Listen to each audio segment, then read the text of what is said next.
this little session is on sustainability and entrepreneurship. To me, they are very interesting area because first of all, sustainability, it's about moving forward, doing something better. Yeah? There will be a lot of changes and therefore it provides a lot of opportunity. So on the other hand, entrepreneurship is all about finding opportunities and exploiting opportunities. As you can see here supplies opportunities and here demands opportunities. So to me, they make a good marriage. Yes? So now, first of all, sustainable development as a term was developed during the late 80s. But there's a lot of definitions. The one that I like to use is related to the triple bottom line. So in brief, it argues that sustainable development is a model for development in which economic, social and environmental aspects are arguably given equal importance. But of course, how do you find perfect balance? It's impossible. There will be trade-offs, yes? But however, you have to believe that they are interconnected and mutually benefiting each other. Because let's say if you think about an economy, without people, yeah, you can't really have it because you need people to work for it. Yeah, and the same economy serves people. Yes, and that's why you need a very kind of a good society, healthy society. But everything that we do, we take from the ecosystem. Yeah, we take from it and we live in the ecosystem. Without that, we can't have this and we can't have that. And that's why they are interconnected and mutually reinforced. Yes. And here, I really love this illustration. I got it from the Green Energy Technologies LLC. They use the 3 Ps, profit, planet, and people. As you can see here, planet right at the center, and then it will support people and profit. Yeah, I really love this illustration. Yeah. Now benefits. I don't have time to talk about all those books and references, but if you go to databases or Google, if you type in sustainable business, a lot of information will come out.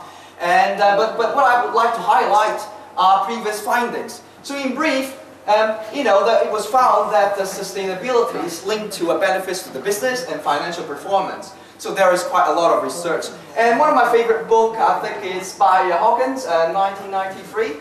And I think there's another one called Natural Capitalism. There's a lot of cases telling people, what are businesses doing to change into a more sustainable way of practice. At the same time, they're making more money. Yeah, so it's not just about hugging trees and protect the environment. It's really about making money, but we do it better. Yes. So there is also quite a lot of references and empirical research proving the links between CSR, corporate social responsibility, to financial performance. Yes. But I would like to highlight one particular study by Pelota in 2009. So in brief, they have identified about 128 empirical studies, and what they found is that there is about 59% of those cases, they found a link between corporate social performance and financial performance. And there is about 27% of mixed results, and there is about 14% of a negative relationship. So the positive means the more responsible you are, the higher or the better the financial results, yeah, and performance. So the negative is that if you are being responsible, you won't be making good money. Yes. But however, what I would like to highlight here is that those that found relationship, which is the 59%, are those who made the CSR or sustainability strategy work. Yeah? And then those that found mixed result or found negative relationship are those that their strategy did not work in those particular cases. Yeah, and that's all. So now, but this situation doesn't mean that there is no value in CSR strategy if they didn't make it work. Yes? And what it means is that their strategy did not work on their particular occasion. Yeah? And what they should do in the future is to develop better strategy. You see what I mean? Yes? Now I'll give you another analogy. Let's say, you come up with some marketing strategies, and for this particular case, if your marketing strategies didn't work this time, does it mean that all marketing strategies have no value? Yeah, I don't think so. What it means is that you need to create better ones in the future to make it work. Another example here, last example. I don't know whether you've seen this clip on YouTube or social media. Have you seen this one? No? Maybe some? So in brief, if your first girlfriend, this is an analogy of course, if your first girlfriend was bad, does it mean all future girlfriends are bad? It's obvious, he's saying yes. So, your wife is in the back. Anyway, so this is a clip, I don't know if you've seen it, it went online viral, it was like millions of hits. It's a Singaporean girlfriend or wife. hitting her husband from the top to the most sensitive area. Yeah, I guess she was angry. Yeah, so does it mean all women in Singapore are like that? Well, I don't think so. But, yeah, so that was my analogy. Anyway, so there's another study.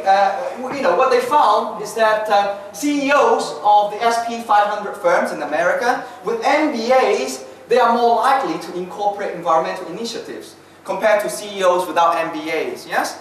So they suggest that CEOs with MBAs may be more aware of the economic benefits of environmental initiatives, and that's why they use it instrumentally to make money. Yeah? So those are top CEOs, and they realize that, yeah, there's value to use it to make more money. Yeah? So this is the instrumental perspective of seeing CSR or sustainability. Now, I have adopted this slide because I was doing some research, and then I found there's a great presentation by Professor Rebecca Henderson from Harvard Business School. In brief, she was talking about the concept developed by Marco Porter and Fremen in 2006. Professor Henderson, she argues that business is really all about making money. Of course, that's why we start up a business, to serve the business owner, to serve the shareholders, or the entrepreneur. And at the same time, business will create impact. And these impacts will create social values, yes? And according to Porter, he created another name. He called that the CSV, creating shared values. What he argues is that it's about focusing on opportunities for competitive advantage from building a social value proposition into corporate strategy. But in brief, what they argue is that what you should be doing is to create social values and then at the same time use that as a vehicle to help you to create your competitive advantage, to help you to make more money, yeah? To improve your performance. So in the past, doing the CSR or sustainability may be an option, yeah? Because the priority is making money, yes? And then maybe we do something that relates to responsibility. But he argues in the future, it should not be an option. It should be an integral part of corporate strategy. But we use it to help us to do better. Yeah? We don't just do it to show people, oh yeah, we've been responsible. Yes? It's part of business. So, now the aim is to enhance company strategies, develop competitive advantage, and ultimately improve your performance. Now, I'll just highlight some benefits. But in brief, what you should look at is, hopefully, by doing that, it will show you a new direction to do business. Maybe what you got to do is to find better ways to do stuff. Hopefully it will lead you to innovation. You change the product, you could change the process, you could change your position, and maybe even the paradigm. You change the mental model, totally different. And then maybe it can help you to decrease your liabilities because you'll be meeting future regulations, legislations. And then reduce your overheads because, it's all about building efficiency and effectiveness. Do more with less. Yeah, there's a lot of cases. And then attract specific target markets and investors. Nowadays we have a Dow Jones Sustainability Index. Yeah, they measure big companies' sustainability performance. And meet consumers and investors' demand, improve your brand image, improve your staff morale, sustain employees, strengthening your relationships with stakeholders, which is one of his last bill. It's all about different stakeholders, yeah, the stakeholders' perspective. And finally, this is what they all want: improve social well-being, welfare, preserve the ecosystem. Yes, but at the same time, it's all about doing business too. Yes. Now now let me link to entrepreneurship, how it links to sustainable development. Oh yeah, I was too fast. Maybe I should calm myself down. Okay. Yes. You need to warn me. Yeah. Give me some electric shock when I speak fast. Yes. So now, first of all, definition for entrepreneurship. So this is a very kind of well used by Shane Venkatamaran. I don't know if it is the right way to pronounce it. But in brief, they argue entrepreneurship is really about the opportunity.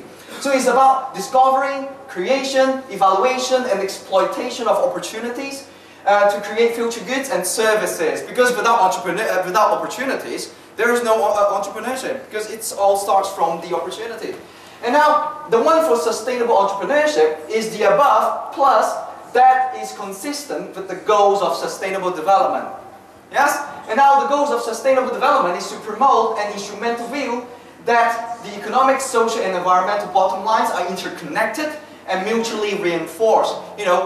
Those three aspects where I show you on my first slide. So the real aim is to meet the needs of the present generation and the future generations. Yes? So this is the ultimate aim. Now, in terms of entrepreneurship, His approach promotes a social and environmental responsibilities as a means for developing future entrepreneurial potentials. Yes, so it's all about finding opportunities for business, yeah, to make money, but at the same time, we will solve social and environmental problems. Yes, so you can link all those three aspects together. So here are some, top journals. A lot of now leading entrepreneurship journals that are publishing, how entrepreneurship can tackle issues of sustainability. And I've got a paper coming out this year as well in International Small Business Journal where I talk about similar stuff. So in terms of how to use entrepreneurship in this particular aspect, so what we can do is to use social issues and environmental issues as springboards to stimulate ideas generation. So what we can do is to find, are there any social issues? Are there any environmental issues? Can I use that, find a solution, at the same time sell the solutions to people so we can make money? Yeah, at the same time solve some real problems. Or maybe we can find imperfections in the marketplace and then as a source for opportunities. If there is something not perfect, if we make it perfect, maybe we have an opportunity for business. Maybe it's about finding better ways to do what we do. So we improve the product, we improve the process, we improve the positioning.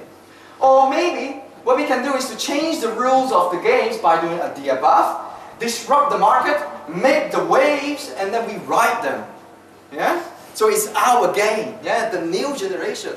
So now it requires a lot of entrepreneurship. Now entrepreneurship for existing businesses, it's about corporate entrepreneurship. It's about strategic entrepreneurship, organizational renewal and change. It's about moving from point A to point B. Yeah, you need to have a lot of entrepreneurship in that particular kind of a practice. Now for new businesses, it's all about starting a lot of new stuff straight from point B. So this is all about entrepreneurship. So you require that for both areas.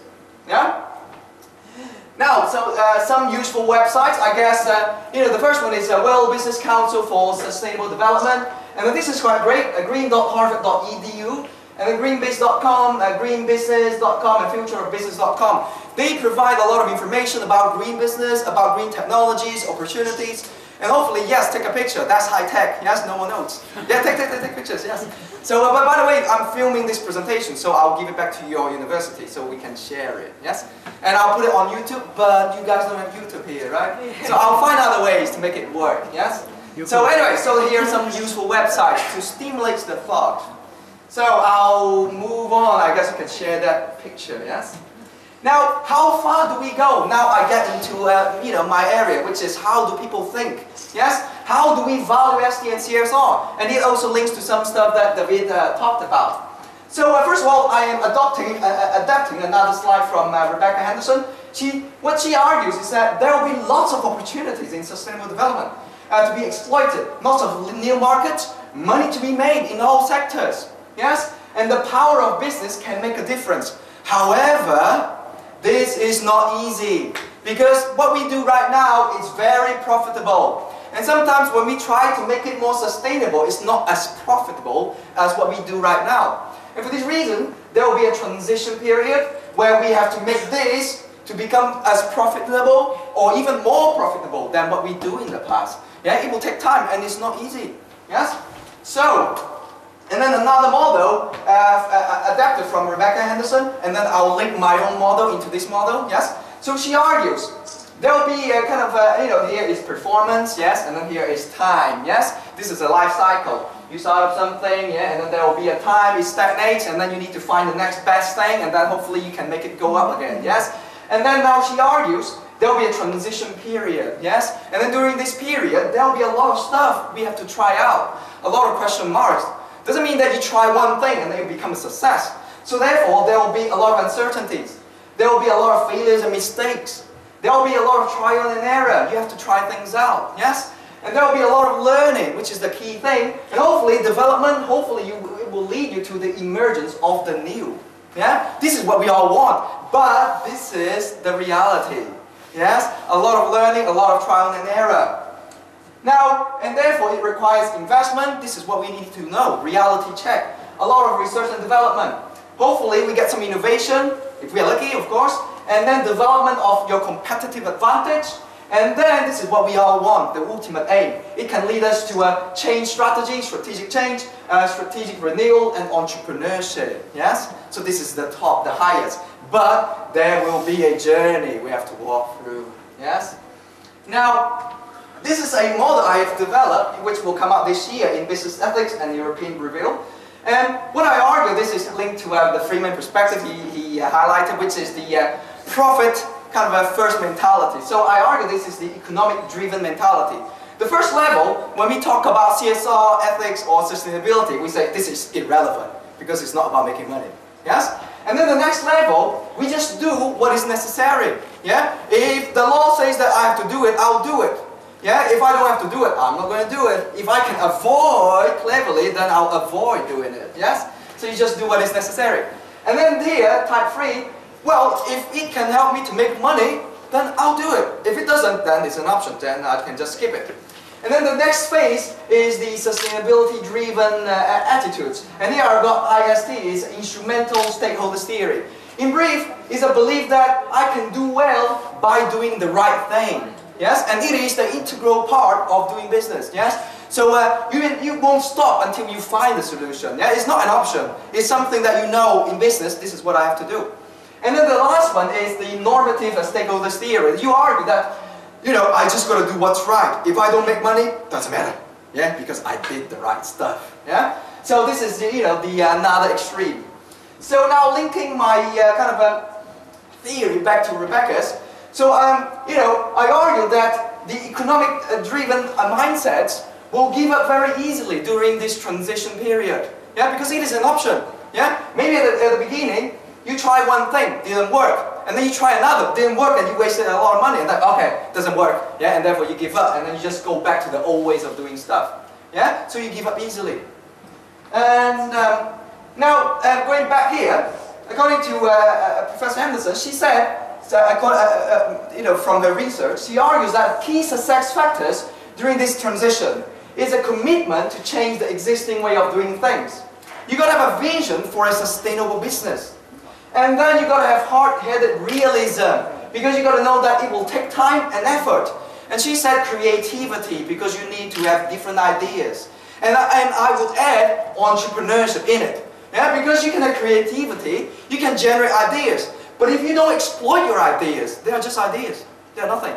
And entrepreneurship is about exploitation of your ideas. And therefore, this is to me the missing link. And now, during this phase, new rules for the games will be created. Those who make the waves will be able to ride them, whilst others will have to try to get on them after you. And hopefully, your competitive advantage can be created. Yeah? So there are some references in here. Yes, these are the people who talked about it. And now finally, on this aspect, I argue during this transition, what is needed is this belief. You can do well by doing the right things. Yes? And it's not because you want to, you know, save the environment or just the people. Because you believe that you can, you know, solve social problems, you can solve environmental problems. At the same time, you can use that process to help you to make a lot of money. Yes, there are many books highlighting a lot of cases, a lot of examples. So I guess this shows a lot of opportunities for a lot of business. Now, here, this is my final aspect. This is what I usually do in my sessions, which is to support your thinking. And of course, I don't need you guys to, you know, to give me a lot of new ideas, but I will give you some tools. Hopefully, after my session, you can use them to help you to find ideas, maybe for some of your assignments or maybe for your existing business. So the first one is related to a life cycle assessment or life cycle analysis. I'm sure you guys know this one. But in brief, this is what you do. You try to look at the life cycle of a business, of a product, or a service. To look from raw material, manufacturing, packaging, operation, the use of the product, into the end of life of your product. There are three options. For option one, you want to change a particular aspect. So you start by finding a product, finding a service, or finding a business. And then you ask a lot of questions, 5WH2, which is what, where, when, why, who, and how. You ask a lot of questions, and then your aim is to find an aspect where you can reduce the negative impact, at the same time you raise the triple bottom line. Yeah? Try to make more money, at the same time solve some social problem or environmental problem. Second option, You change the system. You find a product, service, or business, and then you ask what, where, when, why, who, and how. But your aim is to create a totally different system, yes? At the same time, you reduce the negative impact, and then you will improve the triple bottom line. And now the third is difficult. Usually, I guess, this will lead to big innovation. You do the same, but you change the paradigm. So instead of looking at all those processes, what you do, you look at the value. Okay, in the past, this business, or maybe this product, or maybe this service will provide some values, yes? And then what you're going to do is to look at the value. You find a totally different business, maybe a totally different product, totally different service that will provide the same value, or maybe even better value, yes? At the same time, you will reduce the negative impact and enhance the triple bottom line. So instead of looking at the product or service or business, now you focus on the value. Because everything that you do, you are selling a value to someone. Yeah? Like this table, it's not a table. The value it provides me is that, I can put stuff there. It will allow me to work on something. Yes? I don't need a table. Yeah? Why don't we change things? Make it better. Yeah? So this is option 3. Change the paradigm. Yes? Now another thing you can do is play with business model. So I've got this 9 blocks business model tool, comes from businessmodelgeneration.com. Yes? In brief, what you can do is to look at the customer segments, customer relationship, what channels you have, a value proposition, and then your revenue stream, key activities that you do, key resources, your cost structures, and key partners. Then ask yourself, can I build in more efficiency and effectiveness? Can I find ways to reduce my negative impact? Can I find ways to enhance my triple bottom line? So in brief, this can help you to redevelop your business model. Yes, and hopefully you find better ways to do stuff. And of course, now I don't expect you to do anything, but this will be a tool where you can use, yes, to play with. Now another one, this I got final 2, relates to thinking and how ideas are generated. So this one is our brain. This is only a metaphor. I'm sure you heard about left brain thinking, right brain thinking. Yes, yes. Logical thinking, creative thinking. Remember, when you try to generate ideas, don't just let your ideas go. Yeah, you need to manage it. Yes, because logical thinking, it's all about convergence. Yes, it's all about analyzing ideas. It's all about judgments. Yes, it's all about finding the perfect answers. And on the other side, creativity or creative thinking, it's about divergence. It's about generating more options. It's about imaginations. So what you're going to do, I guess, in the future, if you are giving yourself time to generate ideas, let's say you have 5 hours, yes? And then you need to divide it into 2, let's say 2 halves. You tell yourself, okay, the first 2.5 hours, I just want hardcore creativity. Just generate, no judgment, I can be as crazy as possible. You never say yes, but. Yes? You never say but, because if you say yes but, you are using your logical thinking. Yes? After you generate a lot of resources, a lot of ideas, then you spend the final 2.5 hours evaluating them, develop them. You see what I mean? If you don't manage, it can create chaos, because while you generate, here will kill the ideas. Yeah, and therefore there is a lack of flow. Yeah? Now another one. Let's say, okay, you gave yourself some time to generate ideas, but then I guess it happens to you guys. Okay, I need some time to work on ideas. You sit on the table. Nothing happens, right? Yes, yes. So what you do, now this slide shows you how ideas are generated, how we create kind of outcomes based in our head.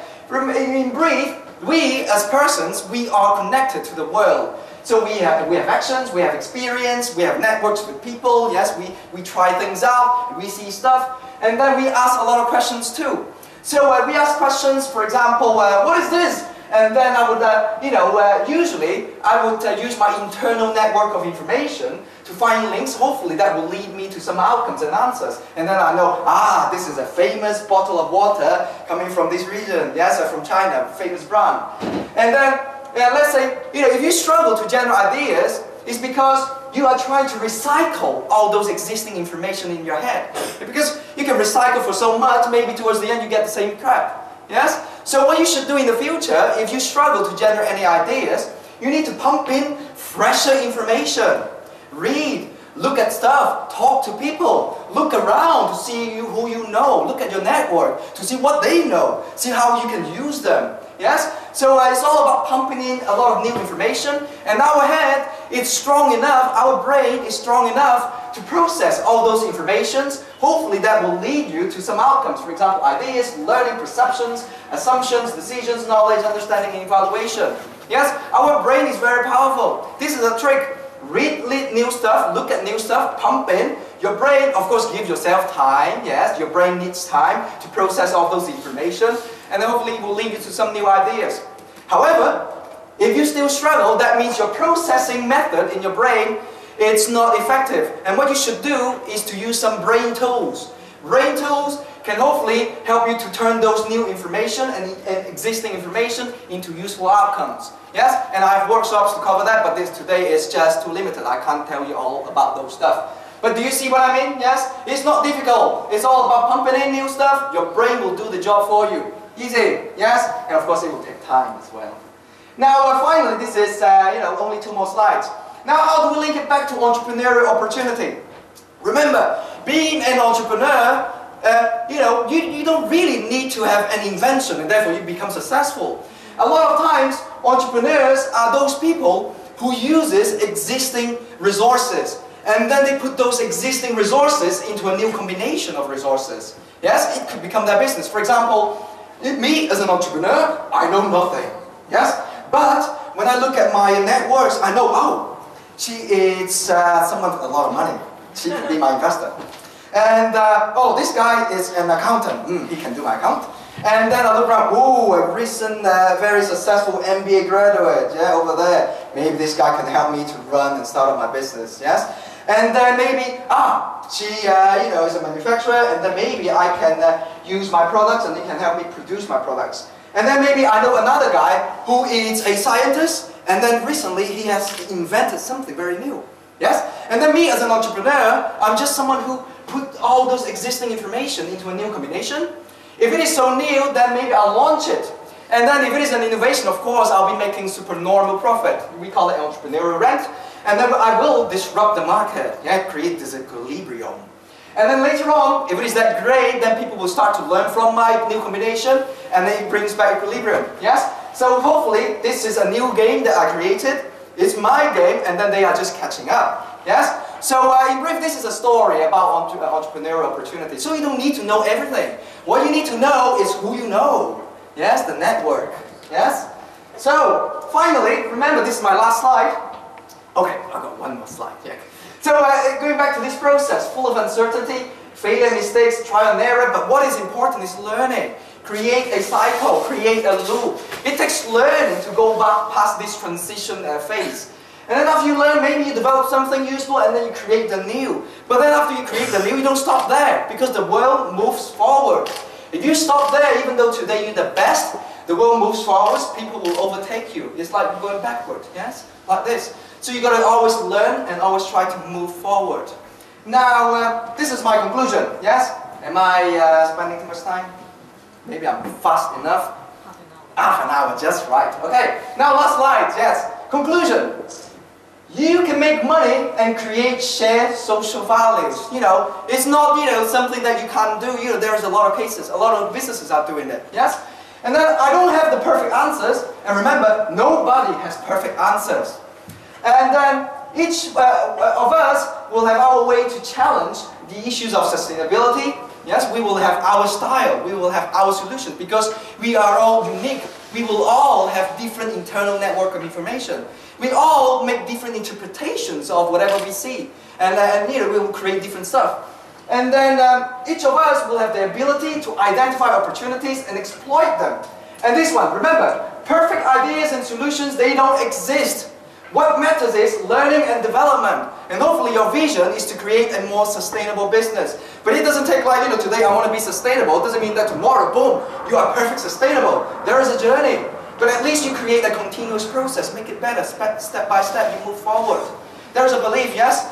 So now, there will be lots of small ideas making small impacts. But it's okay. You don't need to create a business and then it will solve all the problems of the world. There will be no more pollution, no more poverty, and no more war. It's impossible, right? So what you're going to remember, a lot of small ones, when they are become together, it can create big impacts, yeah, and contribute to the whole. And finally, my contribution here is also very tiny. I'm just here to stimulate your brain and then to stimulate your ideas generation process, and hopefully you will find something where you can use for your existing business or maybe even for your future business.